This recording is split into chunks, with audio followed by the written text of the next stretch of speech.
The couple were originally billionaires who owned $1 trillion fortune, but they deliberately disguised themselves as blue-collar workers. It was only to test their long-lost son. But the moment they met, they saw their son arguing over a $40 wage. He was quarreling with his manager. He could only afford to eat dry bread every day. The two immediately went forward in distress, but the man didn't remember them. He even thought they were trying to trick him, until the mother mentioned something familiar, and the father took out a childhood photo of him. Only then did the man believe that the two people before him were truly his parents. The man was instantly overwhelmed and hugged them tightly. When the son asked about their lives, the father immediately lied, saying he was a laborer and the mother was a cleaner. They thought the man would despise them for it, but to their surprise, he didn't look down on them at all, and the man's words deeply moved them. Then the mother wanted to tell her son about their identity as billionaires, but the man spoke first, saying he was getting married and that he was going to take them to meet his girlfriend,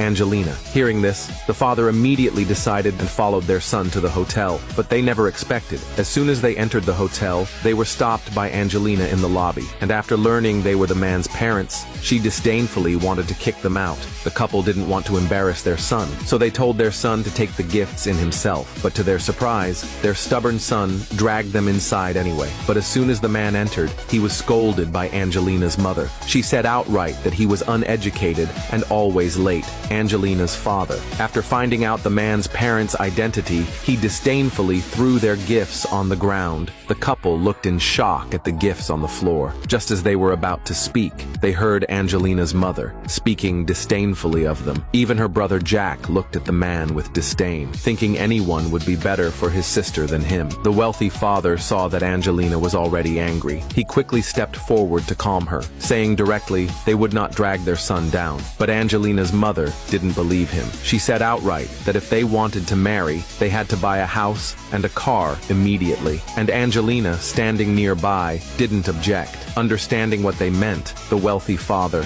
immediately agreed to buy them a house. The man wanted to stop him, but the father comforted his son, saying he had money. When Angelina's mother heard their agreement, she immediately demanded they go see houses tomorrow. Seeing the father agree again, she finally allowed them to sit down and eat. When leaving, the son still tried to persuade his parents, but the father insisted their savings were enough to buy him a house, then lied, saying he still had a job, and told his son to leave first. But as soon as the son left, a luxury car worth millions pulled up. An assistant stepped out to greet them back to the company and asked if the tycoon wanted to buy the best house, but the tycoon firmly refused. Because he knew Angelina's family agreed to the marriage only for money, he feared that if they learned his true